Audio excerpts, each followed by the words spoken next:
It was a joy to revisit the New Moon in Clifton, now rebranding as Fishtail's Seafood Restaurant and Bar, please note.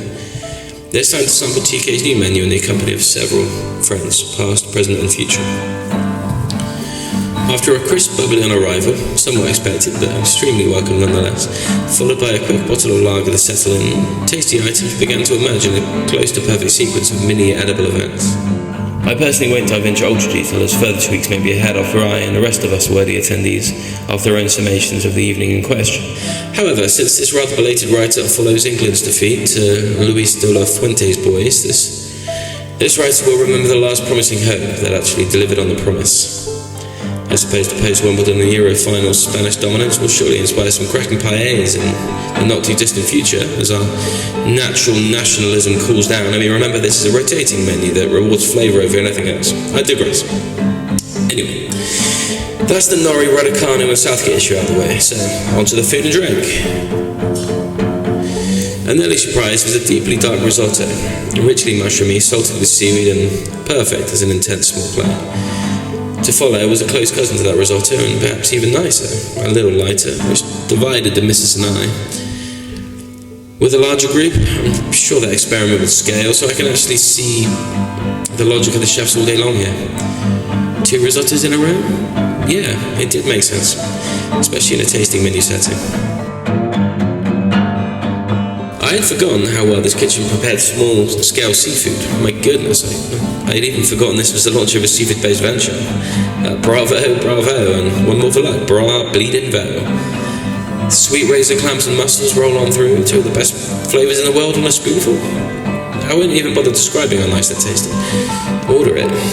Now, even better, as a treat, I don't think anyone expected, a voluptuous tray of scallops and king prawns followed closely behind, simply thinly bathed in butter with a touch of seasoning.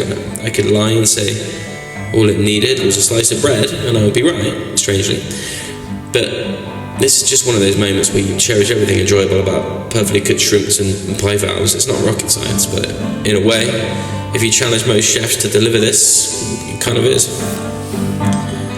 Bloody Mary oysters, grilled various fillets, char-grilled octopus, sardines with a citrus gremolata, well-sauced mussels, a smoked salmon mousse, and even a carp dish were also on show. Without doubt, the highlight of this expansive explanation of the sea's fruits was, for me, the beetroot cured salmon. As meaty as a fine ham and just as moorish.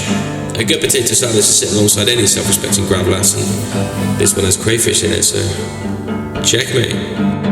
The last piece of solid food I tasted was, to overstate it, the worst thing. Heavy unearthly potato using the intensity of the fish as a seasoning. Delicious. How could it be better? More fish, but seafood is an expensive ingredient and this menu is full of the stuff. Should these cheaper protein ratios be addressed post-dress rehearsal? Flip a coin, I say. Not surprisingly, a temporarily free cocktail bar proved equally as enticing as anything a good pastry chef could ever offer. Great stuff. We somehow managed to miss out on the Bloody Mary oysters earlier, so it wasn't too long before tomato juice, vodka and Tabasco were teaming up again in drink form.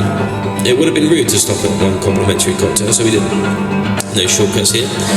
Real wet egg whites in the whiskey sour, salt on the rim of the margarita, of course. I'll leave that there. Not just because I'm struggling to remember the other details, but such a guess wouldn't be far wrong. The New Moon is reborn, but now as Fishtail's Restaurant and Bar.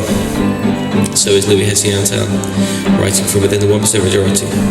This was a lovely way to return to the world of hospitality writing. Thank you, TK and Ho-Hey Marketing, for gifting this place another well-deserved buzz. Can't wait to experience similarly fantastic fare scene with a river to my front, a guitar or two on my sides, and this fabulous executive chef stalking his slightly more expansive territory, New Moon on the quay, behind me. Is the food still good in the Clifton joint there, you ask? Way better than a year ago. Way. And it was good then.